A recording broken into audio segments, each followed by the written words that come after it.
Як справи, друзі? Зараз я вам розповім про найкраще добриво для томатів, яке обов'язково потрібно внести під розсаду при висаджуванні її у ґрунт, щоб, по-перше, вона швидше прижилася, тому що це допоможе їй утворювати швидко кореневу систему. А по-друге, це добриво позбавить вас такої проблеми, як фіолетове листя на розсаді томатів. Але окрім цього добрива, потрібно розсаду томатів правильно та вчасно висаджувати у відкритий ґрунт або у теплицю. По-перше, це температурний режим. Коли на дворі вночі вже стабільно плюс 6 градусів, її вже можна висаджувати у теплицю, і з нею нічого не буде. Якщо ви будете висаджувати розсаду томатів у відкритий ґрунт, то дочекайтеся, поки стабільно вночі на дворі буде плюс 10 градусів по Цельсію. Також, щоб листя розсади не отримало опіків, її потрібно загартовувати. Для цього потрібно розсаду за 5 днів до її висаджування виносити на двір, але не під прямі сонячні промені, а ставити у напівтінь або під притіняючу сітку, щоб листя поступово звикало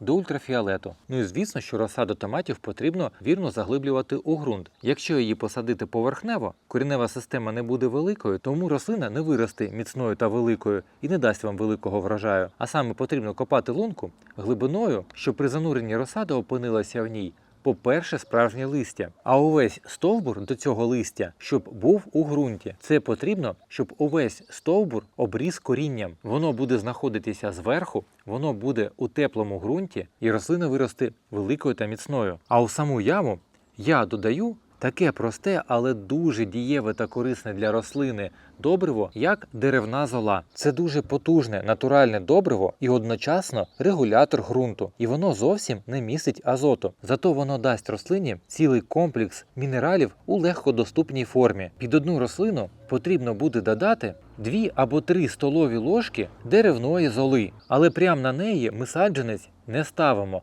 Потрібно її перемішати з ґрунтом, яке знаходиться на дні ями. А в деревній золі, в залежності від того, яку деревину ви спалювали, буде до 15% калію, до 40% кальцію, який саме і знижує кислотність і зміцнює клітини рослини. Також буде до 5% фосфору, який відповідає за утворення кореневої системи і сприяє кращому цвітінню рослини. А ще у золі буде магній, сірка, залізо, марганець, цинк, мідь, бор. І всі ці макро- та мікроелементи знаходяться у доступній формі і швидко засвоюються рослиною. А лужність золи приблизно до 12. Але не хвилюйтесь, зачасту наш ґрунт під рослинами з часом стає кислим, pH якого буде сягати від 4 до 6.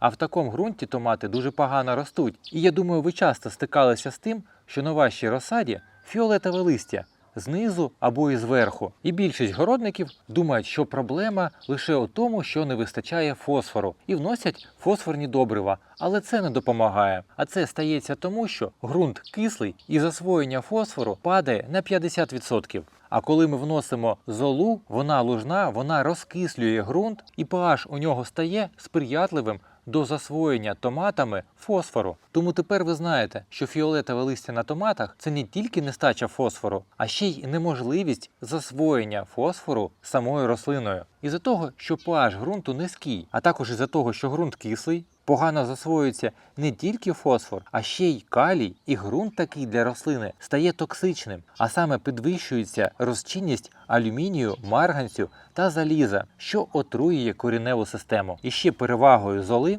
є те, що калій в ній безхлоровий. Зола ідеально підходить для рослин, які не люблять хлор, а саме це томати, картопля та ягодні рослини. Але є і застереження для внесення золи. По-перше, вона не підходить для внесення під рослини, які люблять кислий ґрунт, такі як лохина і журавлина. Деревна зола не містить азоту, але і змішувати його з ним не можна, тому що більша частина азоту буде втрачена і не засвоїться кореневою системою рослини. Але для томатів це найкраще добриво, і ви вже про це дізналися. А нещодавно у себе на каналі я показував інші добрива, які також можна вносити під томати. Обов'язково зайдіть та подивіться. Якщо у вас залишилися питання, задавайте їх в коментарях. Я ж вам бажаю вдалого дня і зустрінемось у наступних відео.